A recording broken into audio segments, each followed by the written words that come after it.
Bismillahirrahmanirrahim. Assalamualaikum warahmatullahi wabarakatuh. Selamat pagi, salam sejahtera buat kita semua. Perkenalkan, saya Ahmad Fikri Nur Hikmat,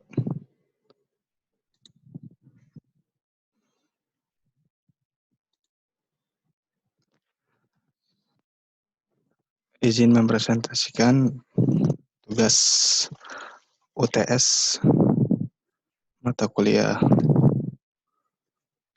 Manajemen Penjas dan Olahraga. Mohon izin Profesor Dr. Asmawi dan Kak Rizky Nur Ulfa. Oke, yang pertama saya akan membahas tentang definisi organisasi.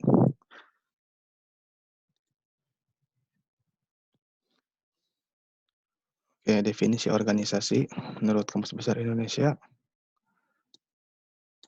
adalah kesatuan, susunan, dan sebagainya yang terdiri dari atas bagian-bagian orang dan sebagainya dalam perkumpulan dan sebagainya untuk tujuan tertentu. Dan di sini ada menurut para ahli, menurut Stephen P. Robbins, organisasi adalah sebuah kesatuan sosial yang dikoordinasikan secara sadar dengan sebuah batasan yang relatif dapat diidentifikasi yang bekerja atas dasar yang relatif terus-menerus untuk mencapai suatu tujuan bersama atau sekelompok tujuan. Di sini ada menurut WJS Purwadarminta, organisasi adalah susunan serta ketentuan dari berbagai macam sisi orang atau grup hingga menjadi satu kesatuan yang teratur. Di sini ada menurut James D. Mooney, organisasi adalah bentuk setiap perserikatan manusia untuk mencapai tujuan bersama. Lalu ada menurut Max Weber, organisasi adalah suatu kerangka hubungan terstruktur yang di dalamnya terdapat wewenang dan tanggung jawab serta pembagian kerja menjalankan suatu fungsi tertentu. Next. Oke, berikutnya kita buka struktur organisasi. Oke, nah di sini saya akan menjelaskan rancangan struktur organisasi dari Perkumpulan Hoki Universitas Negeri Jakarta, yaitu organisasi cabang olahraga. Oke, kita lihat susunannya. Oke, di sini saya membuat struktur organisasi, yaitu dengan ketua saya sendiri, Ahmad Fikri Nur Hikmat. Lalu ada wakil ketua, ada sekretaris, ada bendahara, lalu ada bidang-bidang lainnya untuk menunjang organisasi ini, yaitu ada pembinaan prestasi, kesekretariatan, organisasi, dana dan usaha, lalu ada humas publikasi dan dokumentasi. Oke, yang pertama saya akan jelaskan di sini ada tugas-tugasnya ya, ada kewajiban dan haknya. Yang pertama yaitu ketua. Sebelumnya saya akan sebagai ketua, saya dan rekan pengurus yang lain akan membuat time schedule atau jadwal untuk melaksanakan kegiatan selama 1 tahun ke depan, untuk dapat mengetahui apa yang harus dilakukan, lalu target apa yang harus dicapai selama 1 tahun masa kepengurusan, lalu menjalankannya sesuai dengan anggaran dasar dan anggaran rumah tangga yang telah disahkan sebelumnya. Oke, saya bahas. Yang pertama, ketua. Di sini tugasnya yaitu sebagai pengambilan kebijaksanaan dan keputusan organisasi, lalu sebagai koordinator umum, lalu menentukan kebijaksanaan organisasi, lalu bertindak untuk dan atas nama organisasi ini, baik ke dalam maupun keluar, lalu menegur dan memperingatkan pengurus yang tidak menjalankan tugas dan kewajiban sebagaimana mestinya. lalu bertanggung jawab terhadap semua kegiatan dari organisasi ini, lalu menjalankan kegiatan dari organisasi ini, serta mengadakan evaluasi dari setiap kegiatan dalam organisasi ini. Lalu tugas wakil ketua,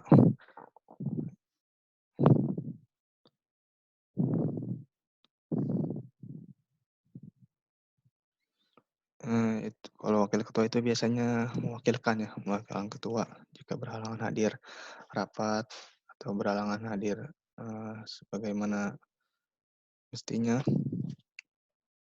dengan izin ketua. Lalu ada sekretaris. Sekretaris sebagai penanggung jawab ya administrasi dan kesekretariatan organisasi.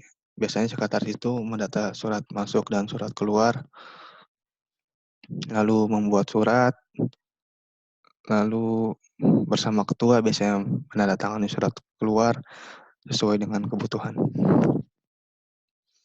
Lalu tugas bendahara yaitu yang utama mengelola keuangan, lalu membuat program kerja yaitu melakukan penarikan kas bulanan, lalu menyusun anggaran untuk pembiayaan organisasi, lalu menyelenggarakan administrasi keuangan, dan membuat laporan keuangan secara berkala dalam jangka waktu per bulan. Lalu bidang pembinaan prestasi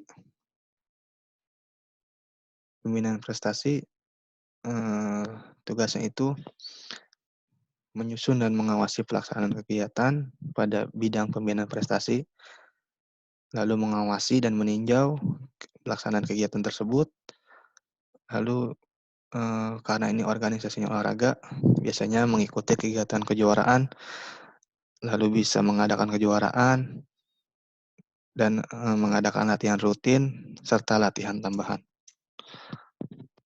untuk meningkatkan prestasi olahraga dari organisasi ini.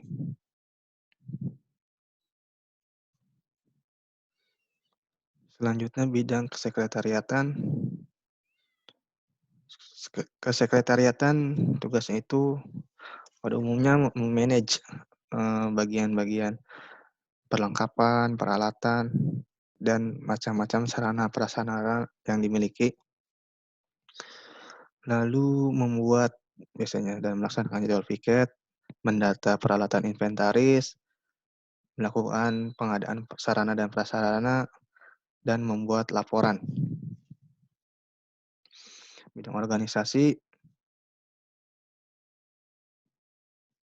menyusun, lalu mengawasi dan melaksanakan kegiatan pada bidang organisasi.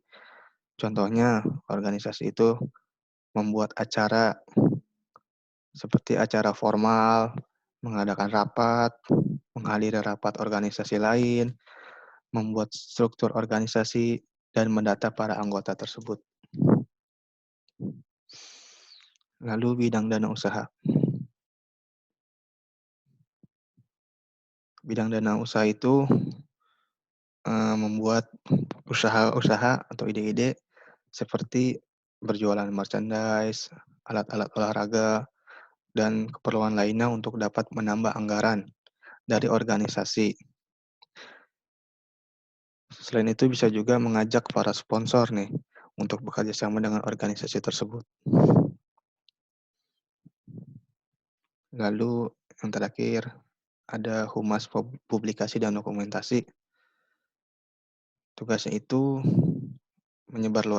menyebarluaskan surat keluar, lalu mendata kegiatan yang menunjang organisasi, lalu mendokumentasikan kegiatan yang telah dilaksanakan, mengelola papan informasi atau pengumuman, dan memberikan informasi nih tentang kegiatan organisasi ini melalui media sosial.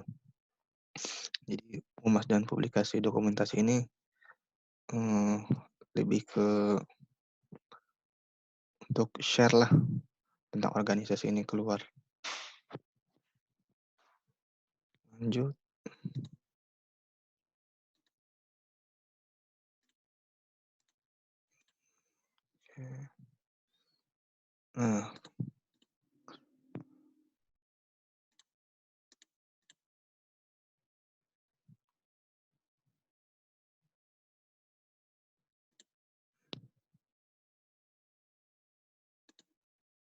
Nah, di sini ada kriteria kepengurusan nih.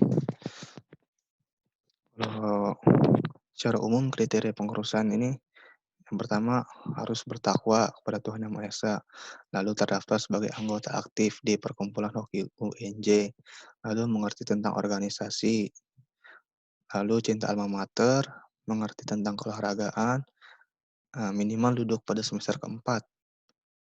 Nah, khusus mahasiswa FIO UNJ udah mengikuti MPCO, MPA, dan Jambore Fakultas.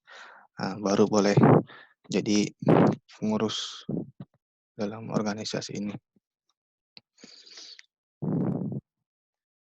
Nah, di sini ada kriteria khusus nih yang harus dimiliki pengurus. Di sini saya pribadi yang mengharuskan. Oke. Nah, yang pertama nih harus mampu mengoperasikan aplikasi minimal Microsoft Word, Excel, PowerPoint buat semua bidang. Lalu mampu menggunakan aplikasi CorelDRAW atau Photoshop atau aplikasi untuk editing lainnya nih, dan mampu mengoperasikan sosial media. Nah, ini terutama untuk bidang humas, publikasi, dan dokumentasi.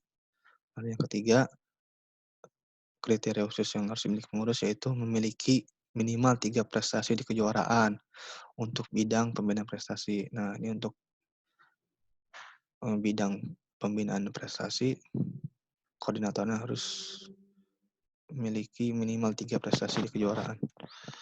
Yang keempat, memiliki pengalaman, keberanian, dan kecakapan dalam berbahasa untuk bidang organisasi. Nah, ini yang keempat, kriteria khusus untuk bidang organisasi. Kenapa saya buat kriteria khusus ini?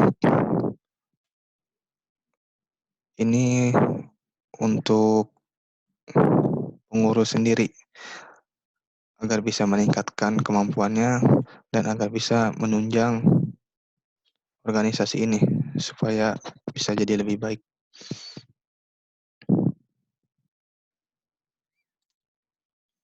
Oke, lanjut.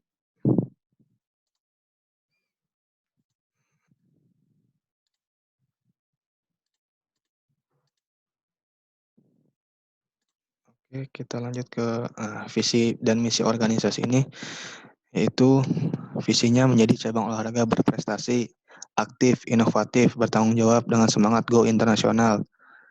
Misinya menumbuhkan rasa kekeluargaan antar sesama di lingkungan olahraga, khususnya di lingkungan luar pada umumnya dan mengikuti kegiatan internasional.